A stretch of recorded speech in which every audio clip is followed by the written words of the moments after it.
Ok, aujourd'hui je vous propose le combat entre deux challengers. Je vous promets un combat qui restera dans les annales. À ma gauche, il est féroce et a la réputation de mangeur d'hommes, mais c'est faux, le tigre. Et à ma droite, c'est un vrai guerrier et il ne recule devant aucun danger. Mais sa réputation de gros nounours lui colle à la peau, l'ours.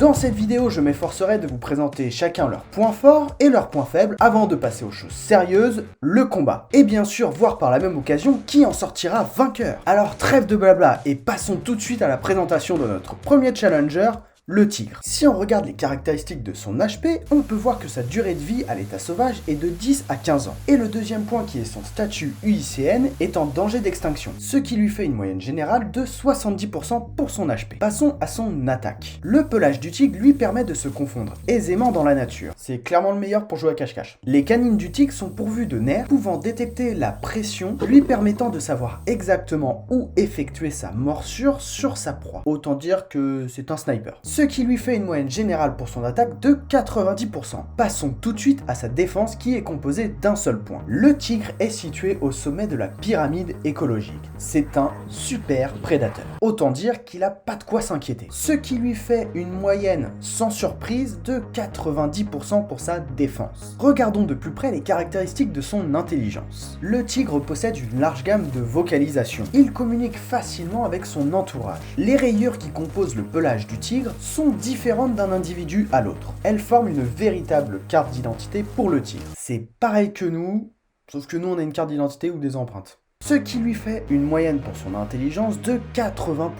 C'est du costaud. Passons aux dernières caractéristiques du tigre, sa vitesse. Le tigre peut faire des bonds d'une distance de 10 mètres. Aux Jeux Olympiques, personne ne le bat. Et lorsqu'il chasse, il peut atteindre une vitesse d'environ 65 km/h. Je sais pas combien ça fait sur le 100 mètres ça.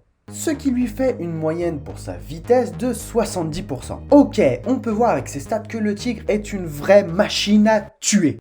Je suis peut-être un peu emballé là.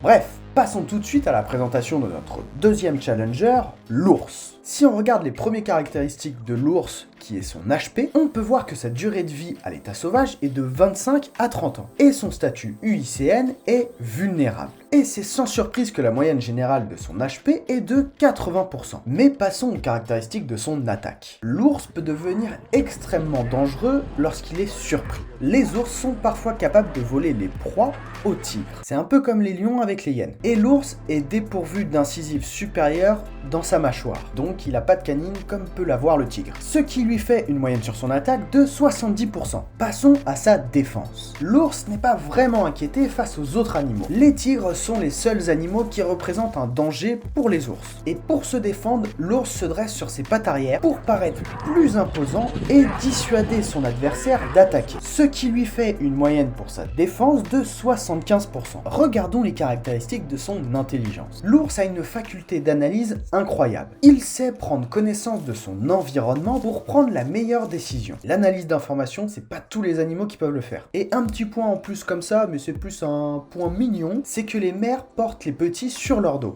Un peu comme les singes. Ce qui lui fait une moyenne générale pour son intelligence de 85%. Et finissons avec les caractéristiques de sa vitesse. Grâce à ses griffes longues et fortement courbées, l'ours peut se suspendre aux branches des arbres. Et il peut atteindre une vitesse de 55 km/h lorsqu'il entame un sprint. Ce qui lui fait une moyenne pour sa vitesse de 70%. Ok, on peut voir que le tigre et l'ours sont deux adversaires redoutables. Le premier est féroce et c'est une machine à tuer, alors que le deuxième est massif et courageux. Il ne recule devant aucun danger. Nos deux challengers vont nous offrir un spectacle inoubliable. Et ça va chier dans la cuvette.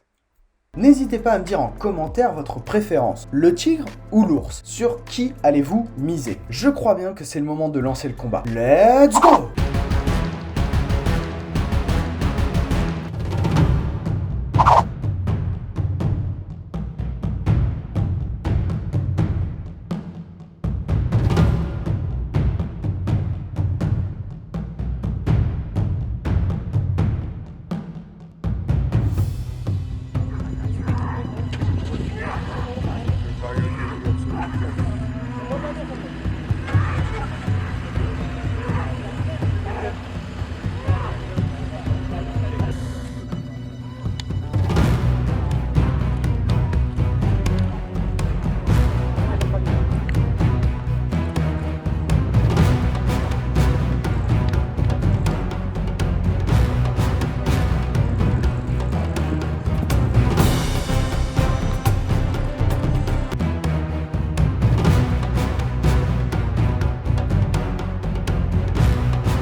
a été très serré, mais c'est l'ours qui gagne le match. Dès le début, l'ours a compris que le tigre était bien plus fort et puissant que lui. Et c'est pour ça que dès le début du combat, il entame une phase d'intimidation face au tigre. Et d'ailleurs, on peut voir que ça fonctionne plutôt pas mal. On peut voir sur les images que le tigre n'attaque plus du tout et il commence même à douter. Même si pendant le combat, l'ours s'en prend plein la tronche, parce qu'on peut le dire, il s'en prend plein la tronche, il reste déterminé. Et justement, il arrive à se libérer de l'emprise du tigre. À ce moment du match, l'ours est bien au-dessus mentalement du tigre. Il est courageux et il renverse la situation en chargeant continuellement le tigre qui justement décide de fuir. C'est pas pour rien qu'on dit qu'un match se joue dans la tête.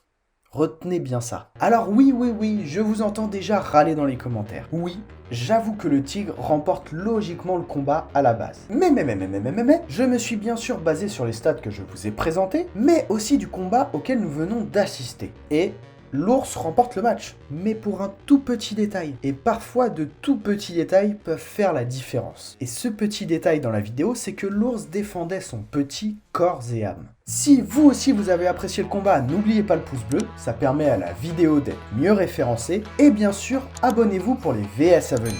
Sur ce, je vous laisse reprendre vos activités et n'oubliez pas que la curiosité est un charmant défaut. Ciao!